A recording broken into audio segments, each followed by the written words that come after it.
Good evening, everyone, and welcome to our most recent Hertili-Talks webinar series, where we feature incredible experts in their field talking about all aspects of women's health.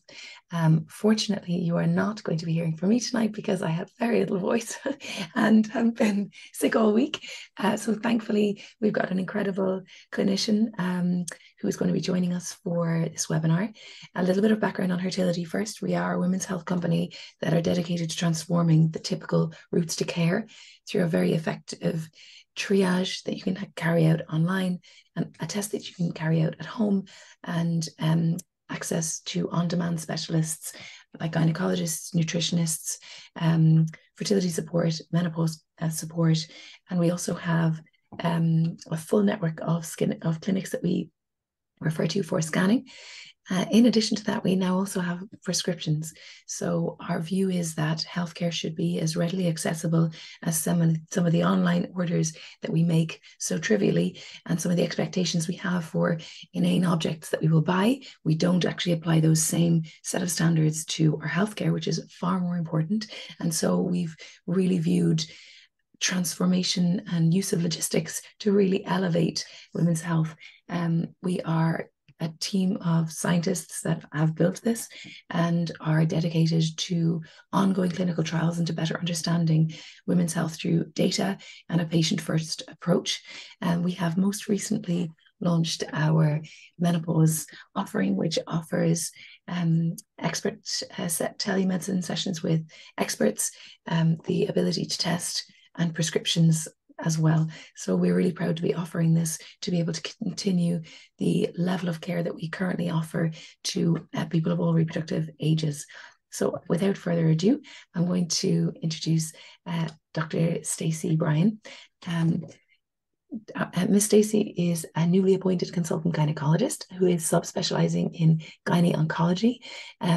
This is the surgical treatment of women's cancers, and she obtained her undergraduate degrees in biomedical sciences and medicine at St. George's University of London, and memberships to the Royal College of Obstetricians and Gynaecologists in 2015. She has undertaken research into HPV, early detection of cervical cancers, and she was awarded a Doctor of Medicine degree from the Institute of Women's Health at University College London in 2022. Her work has led to publications and presentations both nationally and internationally, and she is the Vice Chair and Trustee of the British Caribbean Doctors and Dentists Association, a role which allows her to actively be an example to and raise the aspirations of the younger generation. Stacey is actually one of only two Black female gynaecologists, gynaecological oncologists in the UK, which is an incredible achievement. So suffice to say that she is incredibly adept at speaking to all things relating to menopause. Stacey, I will let you take over. Thank you very much. Thank you, Helen. Sorry for getting you to read through all that bio of your poor voice. I hope you're better soon. Right, so I'm going to share my screen. Oh. Bear with me. And right. Please put all of your questions in the Q&A function, and then we'll get to them at the end. Is my screen sharing? Yes, it is. Right, okay, perfect. Yeah, no, thank you everyone for joining and being here on a Thursday evening. We know it was World Menopause Day yesterday, so I'm quite happy to be here to be talking to you all about demystifying menopause and having a discussion about menopause symptoms and treatment as well. So what will I cover? So firstly, what is menopause? What causes the menopause? When does the menopause occur? What are the common symptoms that women experience and the health implications of that? The treatment options that are available, including HRT. So firstly, what is the menopause? So menopause we usually define as the lack of or the absence of periods for 1 year, so no menstrual period for a year. Now, some people may experience times where their periods stop for 6 months, 8 months, and then it comes back again. That's more so the perimenopausal period rather than the actual menopause. The menopause itself, it is defined retrospectively because, as I said, it's an absence of periods for 1 year. There is a transitional kind of period that goes with the menopause, and it does encompass both the physical and the psychological aspects of the menopause as well. The average age of the menopause is 51 in the UK, but typically women can enter the menopause between the ages of 45 and 55. And the menopausal symptoms, the symptoms of the change, can occur for up to 10 years, actually. And every woman will experience or have a different experience of menopause. Some have very little in the way of symptoms. Some have quite a lot of symptoms. It's quite debilitating. It affects their function and how they work as well. And therefore, there's no really right or wrong way to deal with the symptoms of the menopause. It's highly individualized. And just a little fact here, as our life expectancy increases, women and gender diverse people assigned female at birth are living up to half their life in the menopause. So it's quite a serious thing to think about and to talk about. And, you know, people are experiencing symptoms to seek out. So this chart, this slide just looks at the relationship between age and fertility. And as you can see here, women are born with all of the eggs that they will ever have. And that's about 1 to 2 million eggs. Now, as you approach puberty, that level declines. Puberty age sort of 12, 13, 14, this decreases to about 400,000 eggs. And then as you're approaching the menopause, this decreases even further to 1,000 to 500 eggs. So now, did you know that every menstrual cycle a woman loses about 1,000 eggs? Now, I just want to clarify that. Each month, each menstrual cycle, you will ovulate one dominant follicle, one selected follicle. What happens during the time of the month, different follicles are developing within the ovary. And as I said, in response to hormone, one will be selected and ovulation occurs. In about 15 to sort of 20%, the follicles that are not selected then just are reabsorbed back into the body, essentially. They undergo what we call atresia. The rest of the follicles undergo sort of programmed cell death, which all of our cells undergo in our body in terms of regeneration. So when we say that we lose 1,000 eggs, it's not that we ovulate 1,000 eggs each month. One is ovulated, the rest are reabsorbed or undergo cell death, which is a natural programmed process. And so only 400 eggs actually over a woman's lifetime will reach the stage that they're mature enough to produce a baby during that woman's lifetime. So what are the stages of reproductive life? And I just want to kind of emphasize here, stop and emphasize here that the menopause, the stages surrounding the menopause, leading up to the menopause are all natural, normal, physiological changes as we age. It enables individuals to graduate from one stage to the next of their reproductive life. And surrounding it and punctuated by it are different hormonal, physical, and societal changes as well. So on the far left is the premenopause, so ages 15 to 45, where women are still having periods, just having a menstrual cycle. You wouldn't normally expect there to be any menopausal symptoms. During the perimenopause, which is ages of 45 to 55, they may start to get some of the symptoms of hormonal changes. And I'll go on to that into the next few slides. And this, as I said, with the perimenopause, where you may start to get irregular, erratic periods, irregular bleeding. And that may last up to 4 years on average. The menopause itself, as I said, the average age in the UK is 51. So this is where there have been no period for 12 consecutive months, and where the ovarian reserve has gone down to 0, reached 0. And then post-menopause is anything after the age of the definition of the menopause, so 50 plus, when there hasn't been a period, there's been over a year since the last period. So I just want to quickly touch on premature menopause then. So premature menopause is classified when someone goes through the menopause before the age of 40. Now, this could be a natural menopause or early menopause, or it could be a result of what we have done as doctors, so medical, surgical treatment, and that's known as an iatrogenic menopause. So what sort of medical treatments can cause menopause? Well, someone who has cancer and has undergone chemotherapy or radiotherapy, although chemotherapy and radiotherapy are toxic to cancer cells, that's the idea, they kill the cancer cells.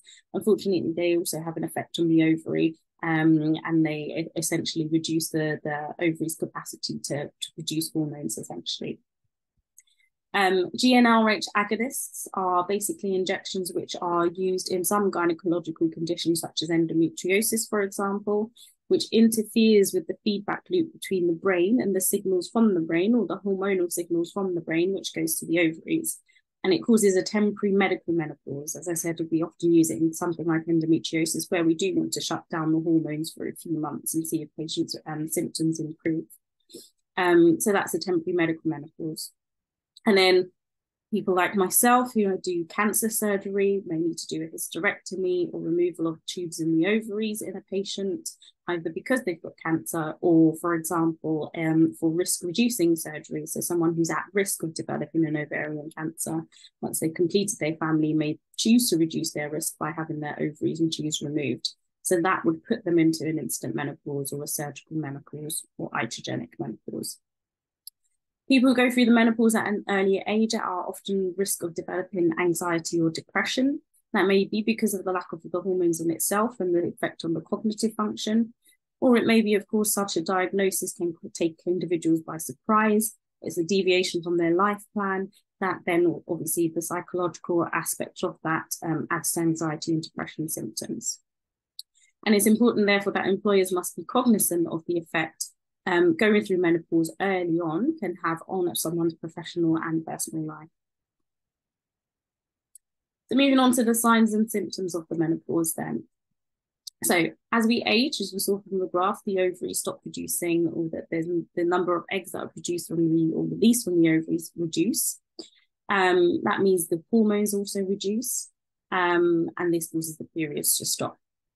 So what hormones are involved? Well, estrogen, main one, progesterone, testosterone, which is typically classed as the male hormone, but we do have testosterone as well as females, and anti-Müllerian hormone, or AMH.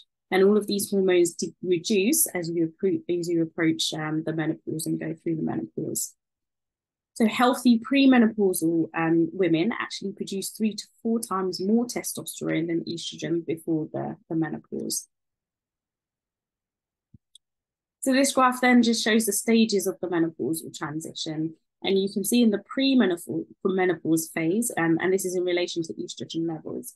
In the premenopause phase, estrogen levels are high, they're quite steady, the irregular periods occur. Then at about the age of 35 to 45, there's a steady decline in estrogen levels, and this is where you get the perimenopausal symptoms, the erratic, irregular bleeding, irregular periods. And then again, as you're approaching the menopause and post-menopause, the estrogen levels decline even further. And what you could also see in this chart is the color shading. So the lighter this becomes, expresses this, the stronger the symptoms are. So as your estrogen levels fall, the lower the estrogen levels, the more likely that the symptom experience is going to be stronger. And here this schema just shows that estradiol tends to be the more dominant estrogen level prior to the menopause. And estrone is the one, it's a weaker estrogen, it's not necessarily enough to counteract the symptoms, but it tends to be the most dominant estrogen after the menopause. So again, symptoms of the menopause, they can be quite varied.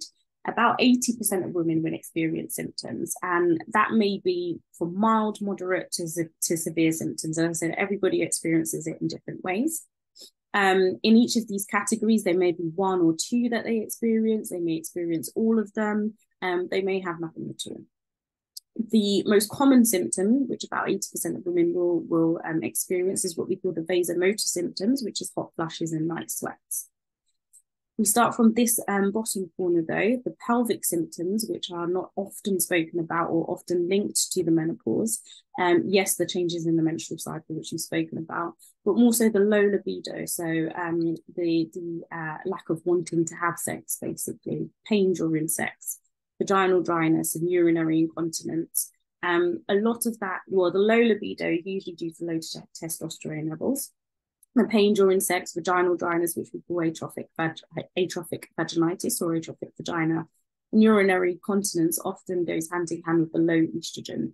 And actually just having vaginal estrogens rather than necessarily, if this is the only symptom that someone has, the use of vaginal estrogen can correct a lot of these symptoms in terms of vaginal dryness, even the urinary incontinence as well. So with the incontinence, you may be due for infections, for example, you may be looking at bladder issues, and actually most of the time it's to do with the menopause and the symptom of the menopause, which can be fixed with vaginal estrogens. The psychological changes include mood changes, insomnia, difficulty sleeping, irritability, cognitive changes such as brain fog, poor concentration, problems with recollection, bodily changes such as hair thinning or hair loss, skin changes, again, skin dryness, skin thinning, and increased facial hair growth. And then lastly, mobility changes, so joint stiffness and pain, and reduced muscle mass. So managing the menopausal symptoms then. So as we already spoke about, we said the symptoms from the menopause are related to reduction in your hormones, more so the estrogen and progesterone. So as HRT suggests, as its name is, a hormone replacement therapy, the idea is to replace the hormones or restore the hormones that are reducing during the time of the menopause to help to relieve the symptoms. And that's the main reason why we would prescribe or recommend HRT. Now, there are two different types of HRT. You can have combined HRT, which is estrogen and progesterone together, or there's estrogen-only HRT. Now, for women who've had a hysterectomy, so they've had the womb removed, you only really need to replace the estrogen. So they're eligible for estrogen-only HRT. For women who have had, who still have the womb inside, haven't had a hysterectomy, the concern with using estrogen-only HRT is that estrogen causes the cells in the lining of the womb, the endometrium, to what we call proliferate or to grow. And then that puts someone at risk of developing issues within the womb, such as even particularly having a cancer of the womb. So what we advise is to use the combination, the progesterone, which almost balances it out. And it helps to keep or prevent the proliferation or the thickening of the lining of the womb. So anyone with a uterus, it's combined HRT is the recommendation. If there's no uterus, then you can have estrogen-only HRT. Within the combined HRT as well, you can use it continuously, so what we call continuous combined HRT.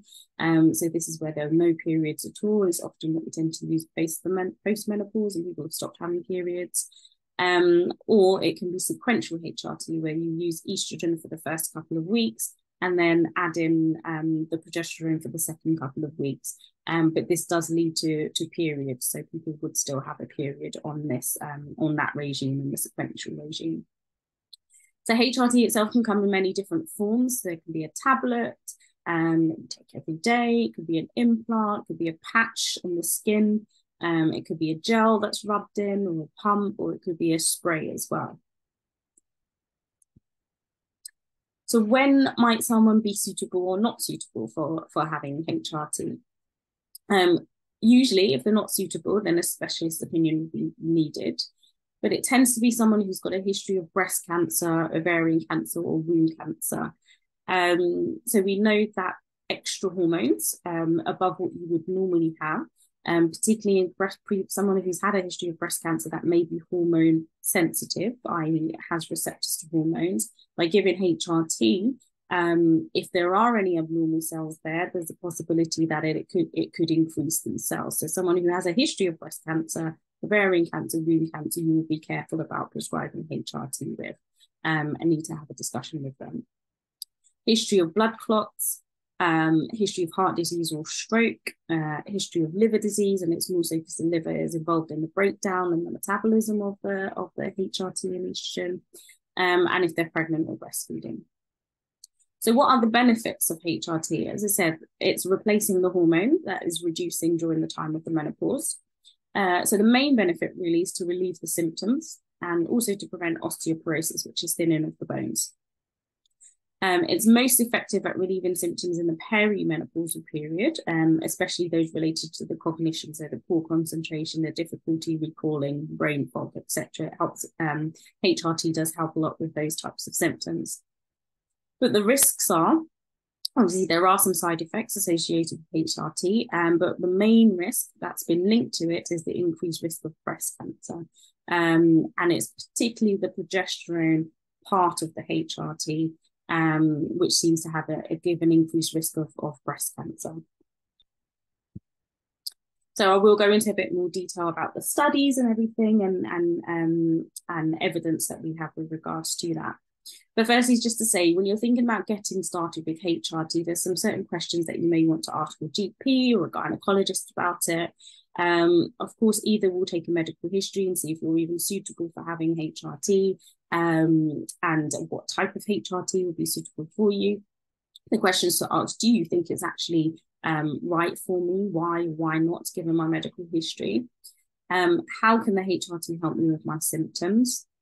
And again, you can target different types based on the symptoms that you have. As I said, if it's mainly vaginal dryness, sexual problems, it may be vaginal estrogens that are needed. If it's other symptoms, more generic symptoms, then you need what we call the systemic, so the patch, or the tablet.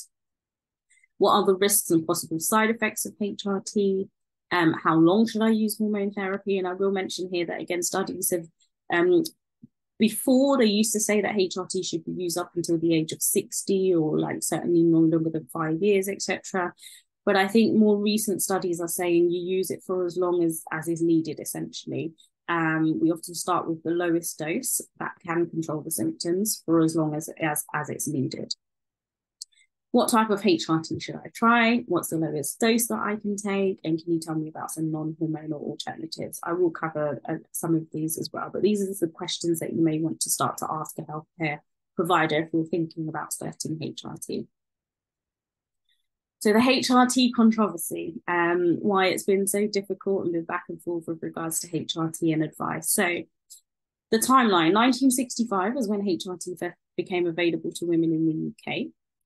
And then in 1993, there was a big trial in the USA called the Women's Health Initiative, which looked at health effects on women taking either just the estrogen-only HRT or the combined HRT, compared to women just taking a placebo, identical placebo.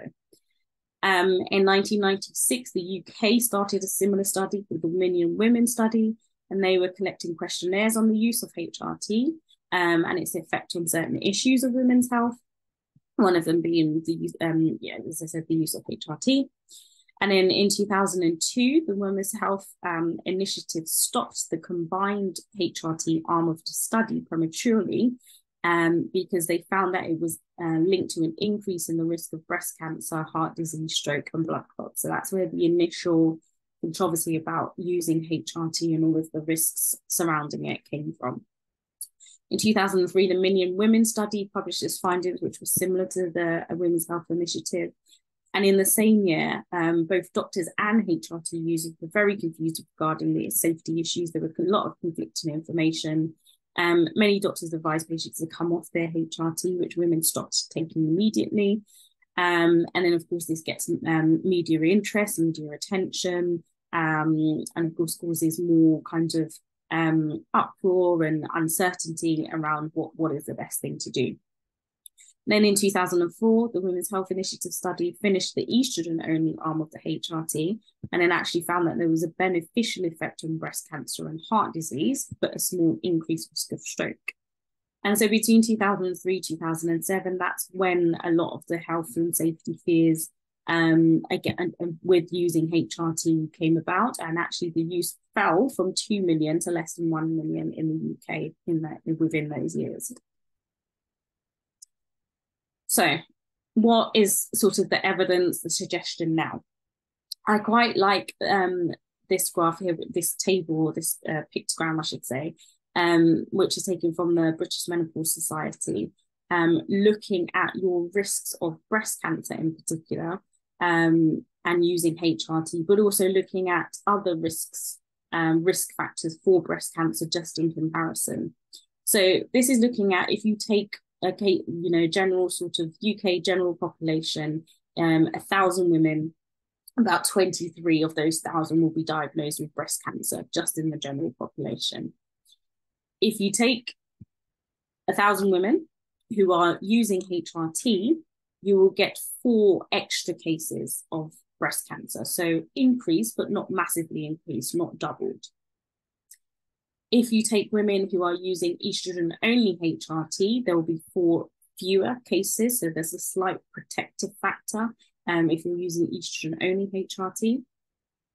If you compare it to 1,000 women who are taking combined hormonal contraceptive, very similar to those that are taking combined hormone replacement therapy, so 4 extra.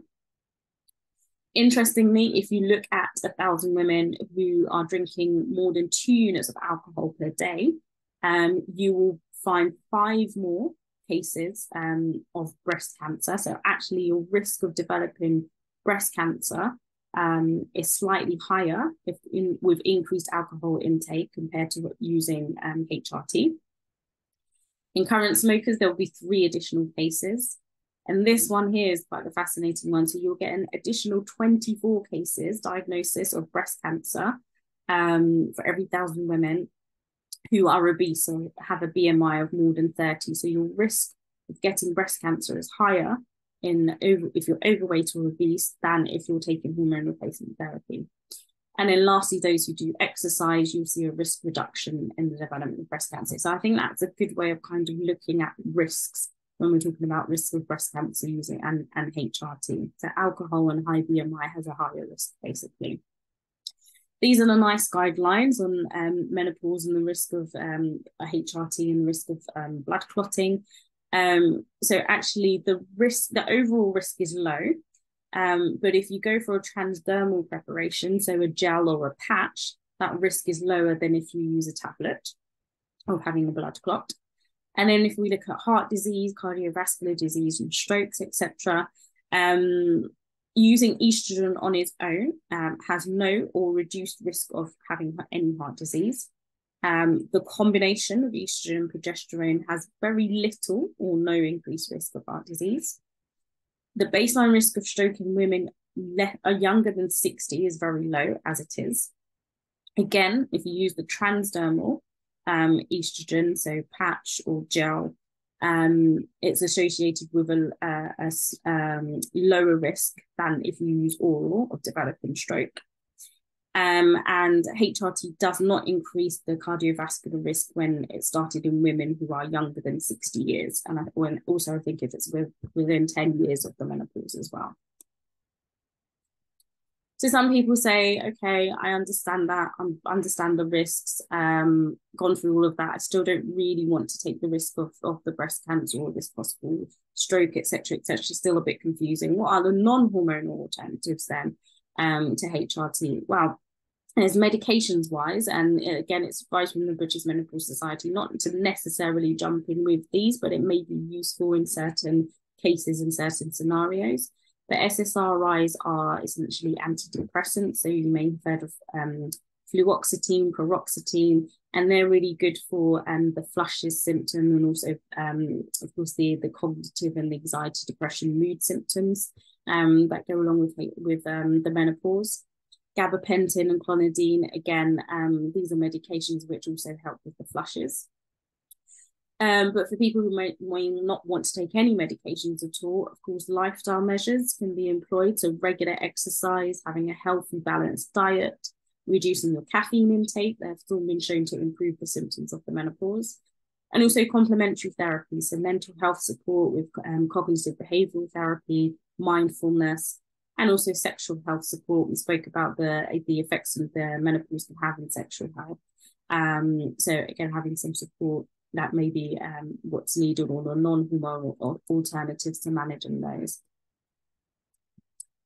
So tips for positive transition. So making positive lifestyle changes, looking at your diet and your lifestyle, looking after your bone health is very important. So I think I may have mentioned that the reduction in estrogen can lead to osteoporosis, so thinning of bones. So it's really important to ensure that you're getting adequate amount of vitamin D, calcium, and magnesium in particular. Curbing your vices, so cutting down on smoking and heavy drinking. Looking to increase levels of estrogen and benefit your gut health, so such as soy and fermented food in the diet. Ensuring that you have the active lifestyle, engaging in weight-bearing exercises, so that may be cycling, walking, running. And then yoga and other meditation-based practices can also help with your psychological health. So what are the long-term complications? So the menopause does have an increased risk of long-term health conditions. So this is the menopause itself, not moving away from HRT itself. So the menopause can give you what we call genitourinary syndrome. Again, we spoke a little bit about that the lack of the estrogen can lead to vaginal dryness and itching, abnormal bleeding, pain, urinary incontinence, and recurrent urine infections. Again, vaginal estrogens may be all that is needed to help with a lot of those symptoms and not necessarily taking systemic HRT. And with regards to the cardiovascular conditions, we already heard that estrogen is protective against the heart, has protective effects. And as estrogen levels decrease, the risk of the cardiovascular disease increases. So that's another reason to think about estrogen replacements if there are other symptoms as well. Because of this, coronary heart disease kills more than twice as many women as breast cancer in the UK, actually. So again, if you want to look at risks and benefits. So estrogen and bone health. So our peak bone density is usually in our 30s, and then after the age of 35, we lose 1% of the bone mass every year. So how is that? What's the interplay with that? Well, estrogen affects the cells that are involved in the formation of bone and breakdown, and also the regulation of bone remodeling. It also prevents inflammation. So as estrogen levels fall, it increases your bone loss, which if is left untreated can lead to the osteoporosis. And we also know that osteoporosis is 4 times more common in women than in men. And 50% of women or those gender diverse people assigned female at birth over the age of 50 will suffer a fracture because of poor bone health. So weight bearing exercises, vitamin D, magnesium, calcium all help to strengthen the bones. Now, coming on to how can Hertility help? So I'm sure Helen will add a few extra bits here as well. So Hertility have launched their menopause support, so you can now have access to menopause specialists. You can speak confidentially about your symptoms and looking at what next steps may help you. And they also develop a personalised support with symptom management, so you have access to comprehensive further care for management, which also includes nutritional support as well as HRT, starting and reviewing as well. And that is it in terms of the presentation. I'm happy to take some questions. Amazing. Thank you so much. There are quite a few questions, so we can go get to those. Thank you for presenting a lot of information. I'm going to get straight to the questions so we can answer all of them. If my voice holds up. Well, the first question is, if you have a coil fitted, and this is something that a lot of people ask, and you have not had a period in 6 years due to the coil, how do you know you're in menopause? This lady says, I am 49 and have a lot of symptoms. Okay, fine. That's a good question. It's very difficult because usually you judge it by, as you said, the lack of the period. As your approach, as I said, between the ages of 45 and 55 is when some women will go through the menopause. As you're sort of approaching that sort of age or within that bracket and you're having symptoms, it may still be perimenopause. But what we would advise is, again, to speak to someone about a trial of maybe because you have your coil in, and it may be that you change it for the protective effect of the progesterone, but you can look at taking some estrogen and seeing if it helps with the symptoms. And in a way that is a way of testing or seeing if you're going through the menopause or perimenopausal. So that's what I would advise. It is difficult with the coil to know if you've definitely gone through the menopause. But as I said, it's not just the menstrual issues, it's the other symptoms surrounding it as well. So if you feel you are having symptoms, have a chat with someone about maybe trying a little bit of estrogen as well to see if it helps. Great. Okay, so then the next question is asking again, they're saying I'm not experiencing any of the symptoms of menopause. Is there still an advantage to taking HRT? No. Yeah, exactly. Short answer, no. So HRT is literally just to help with the symptoms. If you're not experiencing any symptoms at all, I know I spoke about it protects against the cardiovascular health, and it protects against this, and it protects against that. But actually, healthy lifestyle is also protective. You know, keeping active, etc. You can increase your protection by doing that rather than taking HRT if you have no symptoms. It's kind of a strange one, isn't it? Because I think in the absence of knowing that person, your age, it's hard to answer that one. What I find strange is the potency of our reproductive hormones and the impact that they have on obviously we just associate estrogen and our reproductive hormones with reproductive function. And instead, what we see as evidence clearly is obviously the urogenital, and a lack of estrogen and even a local region can cause vaginal dryness, but also cause recurrent UTIs that can be really really impacted by having local estrogen. So I do think it's important to kind of say, is there advantage of taking HRT? Is it systemic HRT? In other words, are you going to be taking it for all of your body, or local? I think there's a lot of school for thought to say that local estrogel is probably a lifesaver for a lot of women as they get older as well. And I the more I look, and I guess this is just as much of a question for you. The more I look, and we look at the impact of estrogen on our bones. We know that in some women who go into surgical menopause, if they don't take HRT, obviously their body is rapidly drained of estrogen, and they can within 12 months have osteopenia, and really see a big difference in their bone density, and we see that. Or we know there's a book I'll recommend to everybody. It's called The XX Brain, and it talks about the sex-specific differences in our brains that are predominantly to do with estrogen, and how women, of all of the cases of Alzheimer's and dementia in the world, women take up 2/3 of them. And we have twice the number of estrogen receptors in our brain, and when our brain is without that, that's why we see these neurocognitive events like brain fog, which we diminutively call brain fog, or I think it's one of those kind of unanswered ones. We don't have a long-term medical database to say the impact of HRT versus no HRT versus HRT when needed. I think as a scientist, this is something that really interests me from a titration perspective. Yeah. Okay, this is a great question. What about testosterone replacement? Yes. So I mentioned a little bit. So as I said, the main hormones are estrogen and progesterone that we tend to replace with the HRT, and we will start with those first. If you find that the symptoms aren't really improving, and there's various, as I said, there's very different preparations of HRT that you can have, and we often start with this lower dose, and we can titrate up the dose. It's a little bit, I don't like saying the word trial and error, but essentially that's what it is, because everyone's different. It's individualization of the treatment. So the British Menopause Society guidelines do say that if after trying these things for a bit of time, for a while, and you're changing the doses and you're titrating the doses, then yes, you can consider adding in some testosterone as well. As I said, sometimes that helps more so with the libido, and sometimes the cognitive symptoms as well, by adding in a bit of testosterone for that. The only issue is, that's a very slight issue, there's no, the levels of testosterone, man versus woman, of course, are different.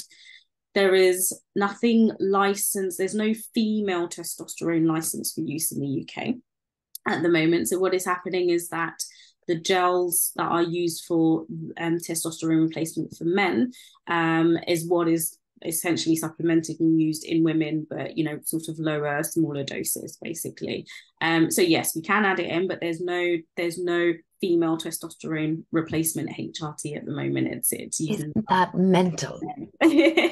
Mental that the only formulations of testosterone that are currently available on the market have been formulated for men. Now, we say that's mental, but let's look to every other single drug that's on the market has been formulated with men in mind, with men in clinical practice, with men in clinical trial. So actually it's hugely aggravating, frustrating, and unfortunately, after being in this field for so long, to me it's unsurprising, because now we're turning and saying, of course, if anybody here is interested in participating in a clinical trial that Hertility will be launching in the next month or so, we are looking to answer exactly those questions. What are the doses that are required per individual based on their experiences, based on their abreactions to certain, but maybe it's that the people who had an abreaction to the pill earlier in life are the same individuals who have an abreaction to their HRT. Are the underlying, can we predict what dosage is important when we look at the underlying hormones, which obviously intuitively makes sense despite them changing. So we do have a research page on the Hertility website. As I mentioned, we're a research focused company, and when answers like this are still with a question mark, that is what gives me a fire in my belly to say this should no longer be a question anymore. We are 52% of the planet, and we are an intelligent generation who want and expect and deserve better. So either drop us an email to our research page on our research page to be part of that trial or to be informed. But we would love to work with people, because so often guidelines and different positions on things are from a safety first, with reason, but from a lack of data, more importantly. Like, so many of the guidelines are set because we don't have enough data to inform, rather than anything tangible. So yeah, that's the next chapter for Hertility, along with our service to help women through testing, treatment, prescriptions, is to really start to work with women to say, right, now is our opportunity. Work with us to know what suits you, what doesn't, why didn't it, what is it about you from your biometric perspective, from your medical history perspective, and how can we do better for women going forward. Yeah, no, I think that's amazing. I think it's much needed study. So I'm excited to see how that goes, and people should get involved, definitely. When we send a recording of this email, we'll send an email for you to sign up and follow the research and hopefully be part of it too. Oh my goodness, there's lots more questions here while I'm having on about this. Okay, good. Some of them are just people happy to enter the trial. I'm happy that we're doing this research. Great. Okay, we've had a couple of people with hysterectomies, I think. So I'm going to try and group them together. One of them is that I've had a hysterectomy due to endometriosis. So I've started on estrogen gel and progesterone tablets to help with the symptoms. It has helped with hot flushes and brain fog, but still struggling with sleep and painful joints. Should I ask to change my dosage, or is there anything else to try? Yeah, no, most definitely. I think certainly have a chat with someone about reviewing the dose of that, if it's not tackling all of the symptoms that it is worth, as I said, because there's so many different preparations. It is worth just having a chat about thinking about trial of changing the doses, and then if that doesn't work, then thinking about, is there something else that needs to be looked into? Maybe it's not necessarily related, your symptoms may not necessarily be related to postmenopause, or it may be something else to look into. So yeah, have a chat about changing the dose first. If that doesn't work, think about, is there something else going on? Great. And then another person here has said, I had a radical hysterectomy earlier this year due to a large ovarian tumor borderline. I have been really struggling with menopause and triggered mental health issues. Happened when I started on gel, HRT, and antidepressants. I've been trying different HRT options, now on a low dose. Is that common? It worries me now. You're on a low dose of the gel, of the estrogen gel, yeah, but it's still not really helping with the cognitive function. Is that what it is? So I've been trying different HRT options, now on a low dose. Is that common? I think if you don't mind clarifying, actually, whether it's the HRT that triggers mental health issues. Yeah, it would be good to know. No, yeah. Again, as with similar to the previous question, I would say, is if you're trying, you try different options, you've tried different doses, and things don't seem to be helping, you do need to wonder, is there something else that's happening, and sort of think about looking and investigating in something else, is what I would say. Absolutely. And then this is question time now, so just wait for ready for the quick fire. Is your mother's experience of perimenopause in any way indicative of your own? That's a very good question. Usually not. I know there are some. I've come across some patients who have said that their mother, their parents have had a really tough time with menopause, and then they've also had it as well. But as far as I know, there's nothing to show that because your mother has had a particular experience, that you would then also go through it. Unfortunately, it means if they've had a good time doesn't necessarily mean that you won't have symptoms either, and that you will have a good time. We do see some links with POI, so premature ovarian insufficiency. Yeah, that is true. That is true. Yeah. Familial. Yeah. You know, in a weird way, it makes sense. The familial connection, given that your eggs are laid down while you're in your mother's uterus and so on and so forth. Just to remind everyone, we do have sessions available for booking immediately, so you can go to the Hertility website and book in a consultation with our team of experts. If you have any further questions, we don't get to your questions, I just want to make sure that because there's a lot of questions here, in case we haven't gotten to your question, we have an amazing team that can help you. What should I do if I'm experiencing symptoms but I'm 35 and still trying to conceive and struggling? I've been trying for 3 years. Should I try HRT? I think I would say be investigated first as to what's going on. So I'm assuming you say you're having symptoms. I'm assuming you mean symptoms of the menopause. If that's the case, as we were just mentioning about premature ovarian insufficiency. Now, normally with the menopause in those over the age of sort of 45, we wouldn't normally do blood tests because the test can fluctuate in terms of diagnosis of the menopause. But as you're younger than 40, I think it may be worth just speaking to someone about having a blood test. I would definitely do a fertility test. Exactly. Do a fertility test. That's exactly what we do. Exactly. Doing a blood test, seeing what your hormonal profile is like. Is there something happening, particularly if you've been trying to conceive and you're having some symptoms? It's worth definitely going off and having some blood tests. I wouldn't start the HRT just yet. Do a test and see what's happening from there first. Yeah, for sure.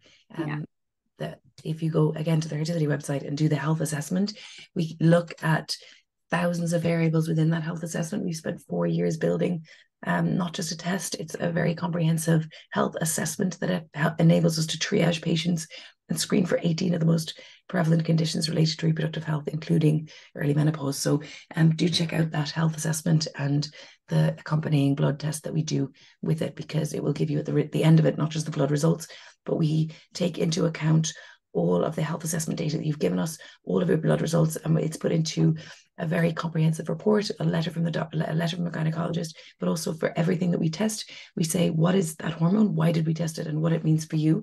And we give you all of the actionable insights that are associated with that. So for anything that's out of range, if there are reasons or things that you can do to improve that, we give you those suggestions. So we've worked very hard over the last few years to build a test that really caters to every need. Now we have a nice comment here saying, no questions, but want to say thank you for such a great presentation. I've learned so much. Thank you. Somebody's asking, how long can I take HRT for? If it is stopping the symptoms, how do I know when I don't have them anymore? Yeah, again, very good question. As I was saying before, the old advice used to be up until the age of 60, but the newer studies have shown actually there's nothing sort of behind that. It depends how you feel. You may want a trial of reducing or stopping for a bit and seeing if the symptoms come back, and if they do, then of course continue with them. But yeah, nowadays you can take it on a long-term basis if it is helping your symptoms. But if you're worried that, I'm taking it, is it helping or not? Have I gone through all of the changes? Have the symptoms stopped? Then by all means you can stop and see how it is. See how your symptoms are. Great. I have a question here saying, I've not had a period for 7 months. I'm experiencing hot flushes and low mood. My doctor refused to do any blood tests. And why is this? The doctor said my symptoms are premenstrual, but I shouldn't have a blood test to confirm this. This is something that really, really bothers me, is this adherence, this stringent adherence to something that relates to fluctuation. We actually surveyed a lot of women, asking them what would they want from a menopause service. 98% of them said, out of a lot of women, I just want to test my hormones. I want to see where they're at, irrespective of the fluctuation. I want to see whether my testosterone okay? Is that the problem? Is it my estrogen? Albeit that it's fluctuating. There are a lot of people who want to know equally, what stage of their menopause they're in. a term which we have coined menopause, because a lot of people want to know when they're going into menopause. Yeah. It blows my mind again that when we look at how long it can take somebody to go through perimenopause to get to menopause, it's like, can be 4 years, can be 12 years. And yet we've built nothing, essentially nothing, to really enable women to take a little bit more control. Like, this is the loss of your hormones. When you look at the impact on your neurocognitive, your bone health, and your cardiovascular health, with the implicit role that estrogen plays, is like, it's like allowing a train to come towards you, and enabling somebody to actually get off the track, or is something that we actually, well, we, as you can tell, I feel very, very passionately about this. But I do think that everyone should be offered to test. I mean, especially, the guidelines did change, much to my satisfaction, that you can do tests over 45, and they would recommend over 45. But we again, I love data. Mostly I like proving a point, and I use data to do it. So we went back and we looked at our data, bearing in mind I have close to 300,000 women who've done a health assessment. So that's one of the largest data sets of its kind. I am solely in this to build data to help women. And so I look to the data almost every day to see what we can do to improve things. And nearly 30% of women who are under 45 are experiencing perimenopausal symptoms. So it's a question, I wonder, do you think we're going into perimenopause earlier? Mm.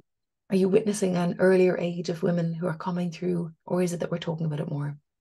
No, it probably is that we're talking a bit of both, actually. Whether there's sort of lifestyle factors, but also, yes, we are talking about it more.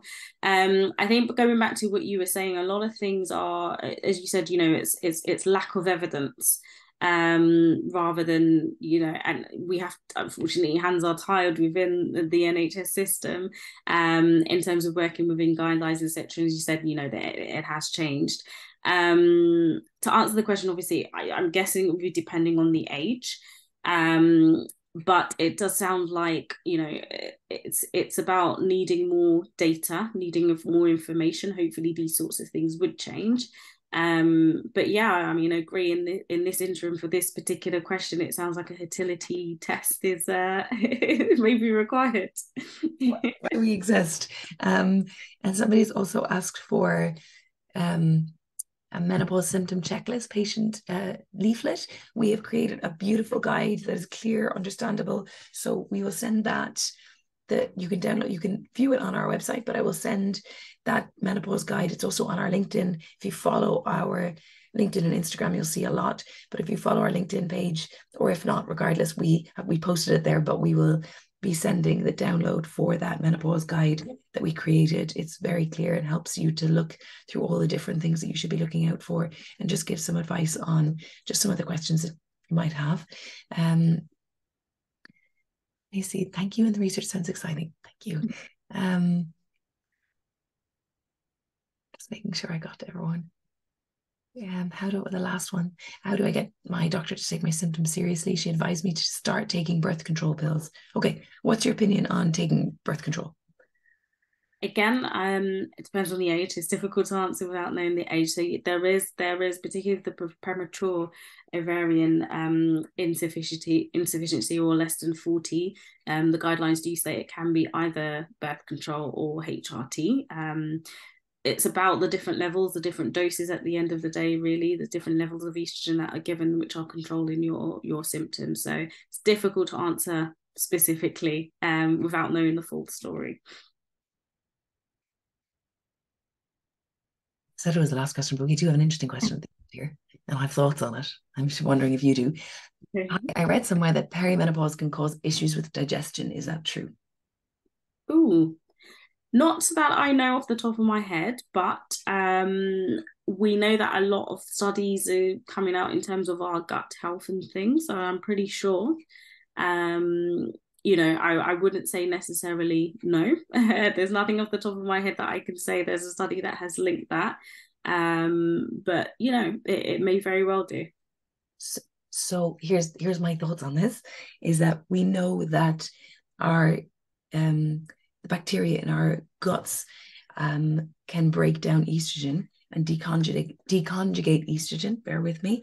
And when we have an unhealthy or a gut dysbiosis, which means an uneven balance of good bacteria in our gut versus bad bacteria, and the bad bacteria, if you eat a lot of processed foods, you don't eat a lot of fermented foods.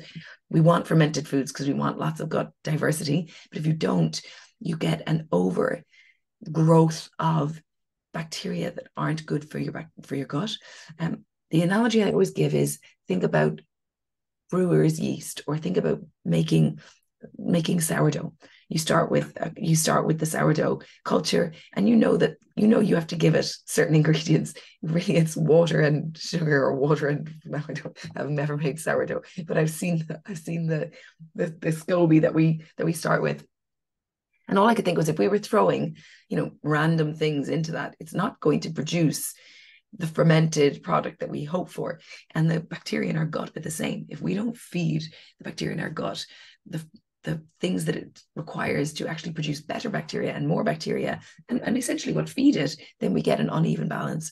And because the bacteria in our gut are responsible for breaking down and deconjugating estrogen, when you have that dysbiosis, or that uneven number of bacteria, what you get is porosity between the gut. And so that's why I think a lot of people have symptoms related to almost bowel related symptoms when it comes to reproductive health or estrogen problems, and it's immediately assumed that they've got Crohn's, or that they've got bowel dysfunction, when actually it's actually to do with their underlying estrogen, their inability to break it down because of the bacteria in their gut. So there's probably a whole other webinar on menopause nutrition, which we actually do have. So if anyone's interested in menopause nutrition, we will definitely run that next. It's a really interesting session about optimizing your bone health, eating for your brain health, and also improving your gut health, so that we can try and mitigate some of it's amazing the role that estrogen plays, even in our gut. So I'm not surprised that it causes with digestion. Thank you for the question. Okay, we have 3 minutes left, and I'm going to let you all to your beds, not least of which because I have very little voice left. The excitement for trying to do something for people brings it out even still.